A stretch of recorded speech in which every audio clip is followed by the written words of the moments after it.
Be not fooled, this is a ferocious beast. Deadly, assertive, lover of socks, and most importantly, adorable. Robin Weeman, or the Weem, is an example of a prairie predator living in the 21st century. But what were cats like further back through the annals of time? Well, the Egyptians treated them with reverence and adoration, having first domesticated them 4,000 years ago. Since then, these small carnivorous mammals have played a major part in religion, folklore, art, and community health across the world. However, in 13th century Western Europe, cats became associated with the supernatural when Pope Gregory IX called them an instrument of Satan. Let's travel back in time now to the Middle Ages and discover why cats were linked to witchcraft, why they were placed in barrels, and just why anyone would want to kiss a cat's butt. Welcome to Medieval Madness.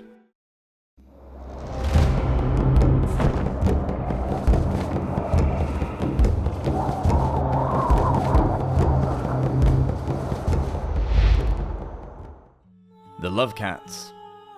When we think about cats, we probably imagine a companion curled up on the sofa, their soft fur perfect for cuddles, a charming mix of indifference and mischievousness. Years ago, they were kept for a much more practical purpose when the reason for the domestication of cats was a simple one. They were useful to humans because they controlled vermin. In the Middle Ages, cats were a defense against rodents, not just by stopping the eating and contamination of foodstuffs, especially grain, but unknown to the medievals, who had no idea about such things, they also protected against the 35 diseases that rats are now known to carry. A catastrophe. In the summer of 1233, Pope Gregory IX wrote his first papal bull known as the Vox in Ramah, or Voice in Ramah, after the city of Ramah in ancient Israel. The letter was sent to many influential men across Europe, including the Holy Roman Emperor Frederick II, King Henry VII of Germany, Archbishop Siegfried III of Mainz and his clergymen, Bishop Conrad II of Hildesheim, and the Catholic priest Conrad von Marburg, in the hope that those men would help the Pope root out the satanic cults that were rumoured to be prevalent in Stettingen, Germany. It was also the first time that the papacy linked cats to witchcraft. The letter targeted heretics who supposedly had formed devil-worshipping cults. The decree described the rituals in detail. Gregory wrote, quote, "Among the diverse types of heresy that have corrupted Germany with grievous sins, one is far more detestable and much more common than the rest. These horrors should not only be brought before us, but heard by us, since the heresy is already breaking out with intensity among some renowned members of the Church. Now this pestilence arises from the following beginnings. At first, a certain initiate enters the school of hell and is received. A kind of frog appears which some are accustomed to call a toad. Some kiss it on its rear end, and others give the damnable kiss on the mouth, receiving the tongue and saliva of the beast in their mouth. Along with the frog, sometimes a number of other animals are present. Then a thin, pallid man comes forward to see the initiate who kisses him. At this time, a black cat the size of a small dog with an upright tail descends backwards down a statue. The initiate first kisses the cat's rear, then the master of the sect, and then the other individuals in order who are worthy of the honor and perfect. Then each member takes his place, and after singing some songs, they face the cat in turn. The master says, 'Save us,' to the cat. Then those present respond 3 times and say, 'We know the master,' and 4 times they say, 'And we ought to obey you.' When this is done, they extinguish the castle and proceed to perform the most sordid acts." After this, he says, quote, "A man proceeds from an obscure corner of the meeting. They say the upper part of his body shines with rays, for he is Lucifer, and the lower part is hairy like a cat." Although Pope Gregory was calling for a crackdown on the devil-worshipping sects thought to be flourishing in Stettingen, he wasn't calling for all Christians to start killing cats. However, his description of depraved rituals involving cats had a long-term effect on European society's view of the Moggy. Now, it wasn't so much the friendly rodent catcher as an agent of the devil. And in the ultra-Catholic Middle Ages, nothing could be worse. Scaredy Cat. This demonstration of cats continued for centuries, and Pope Gregory wasn't the last pope to defame the innocent Moggy. In 1486, Heinrich Kramer, who the historian Malcolm Gaskill described as a superstitious psychopath, published the deeply misogynistic Malleus Maleficarum, or Hammer of Witches, a treatise alleging to be about witchcraft. Although the book was condemned by top theologians, Kramer, a clergyman himself, was able to pass his views off as those of the Catholic Church. According to Kramer, the devil gave demon helpers to witches. These familiars could take on the form of an animal who always works with the witch in everything. During questioning, Kramer said many witches referred to their familiars in terms of friendship. Pope Innocent VIII must have believed him, as Kramer was given the role of an inquisitor to root out heresy, and in 1484 the Pope published a papal bull acknowledging the existence of witches and authorizing the Inquisition to indict witches and sorcerers. At the height of the witchcraft panic, anyone just caught stroking a cat would be accused of having a familiar and of being a witch. Look what the cat dragged in. The church's view of women as either pure and virginal or evil temptress didn't help many medieval females when it came to accusations of witchcraft. It didn't help cats either, as they are often seen as having feminine traits just by their physical appearance and behavior. Cats are also independent creatures and leave the shelter of the home at night to sneak off and get into mischief. This independent nature was seen as unnatural, just as women who lived alone were not to be trusted and regarded as deviant and targeted as witches. One of the stories that emerged in Western Europe during the witch hunts and helped to stoke the defamation of the black cat was the legend of a father and son traveling in England. It's one of the reasons why a black cat crossing your path is seen by some as bringing bad luck.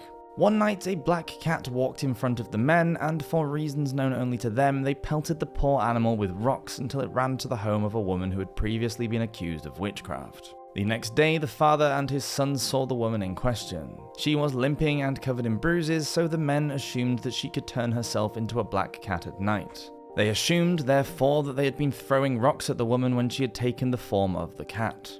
In the Belgian city of Ypres, the Cat and Stoet, a festival of the cats, is held every year. It commemorates a tradition from the Middle Ages in which cats were thrown from the belfry tower of the Cloth Hall to the town square below. But fear not, today someone dressed as a jester throws off stuffed toy cats for the children to catch below, and there is a mock witch burning.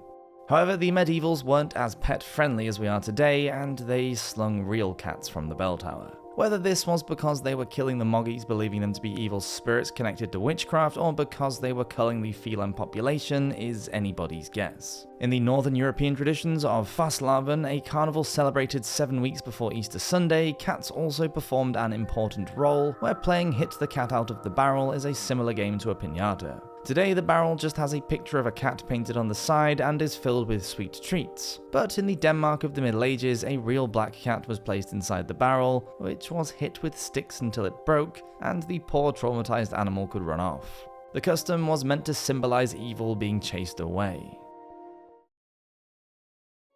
Cool for cats.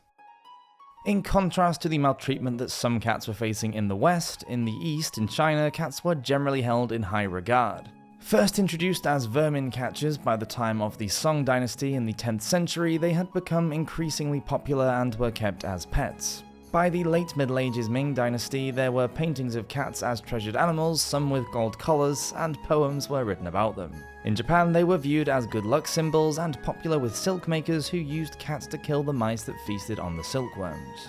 As in the Far East and the Islamic world, cats were highly regarded. Abu Huraira, whose name translates as Father of the Kitten, was a companion of the Prophet Muhammad who had a deep love and appreciation for cats himself. There are many stories about both men treating cats with kindness, and this led to cats being accepted into Islamic households and even mosques. In Europe, before all of the trouble around cats' bottoms began, they were accepted into medieval households and religious spaces alike, and well looked after. They are featured in lots of manuscripts as illuminations and doodles in the margins of books of hours. One manuscript mentions a cat by the name of Mite that lived in Bowlow Abbey, England during the 13th century, and in the accounts for Cuxham Manor in Oxfordshire, cheese was bought specifically for a cat, suggesting that it was pretty well cared for. At the beginning of the next century, Isabeau of Bavaria, Queen of France, bought some bright green fabric so that a special cover could be made for her cat. A guide for anchoresses who shut themselves away from society to live a life of solitary communion with God tells us that they were only allowed to have one animal companion, the cat. Aldhelm, abbot of Malmesbury, wrote a riddle about a cat in 7th century England that extols the great qualities of his Moggy, who is described as a, quote, faithful watchman who silently lays snares as fatal obstacles for unseen thieves who ravage the heaped up grain. One of the most famous eulogies to a cat was the 9th century poem Panga Ban, written by an Irish monk in exile in Germany. White Panga was the cat's name, and the unnamed monk, who was obviously very fond of his pet, referred to Panga as a hero, perfect in his trade of mouse catching. Both literary tributes suggest the monks had a strong emotional attachment to their cats, who not only performed a much needed service, but also cheered their master and kept them company. Black cat. During the Middle Ages, cats were appreciated not just as skilled vermin catchers, but also as companions, whether in a domestic setting or the cloister. It has been claimed that the Vox in Rama led to the mass killing of cats, which in turn increased the rodent population and helped spread the Black Death across Europe in the mid-14th century. Yes, the bacteria infected fleas that caused the pandemic lived on rats, and rats carried the plague, but cats who would act as pest controllers were themselves highly susceptible to the disease, and this could explain a decrease in the cat population during that time. So maybe people started killing cats because they too were thought to be spreading the plague. Sadly though, the real legacy of the Vox in Rama is that although many ideas from the Middle Ages are now regarded as ignorant or superstitious nonsense, the black cat is still regarded with some suspicion in many parts of the world. Sadly, there are theories that the reason black cats aren't as popular today is also due to them not showing up as well in photographs, so it's said that animal shelters often struggle to get rid of black cats. So if you're thinking of adopting a cat, do your bit and get a black one. Thank you so much for watching this episode of Medieval Madness. Please do subscribe if you're enjoying these videos, and I'll see you next week for another one. Until then, I hope you all have an awesome week. Cheers!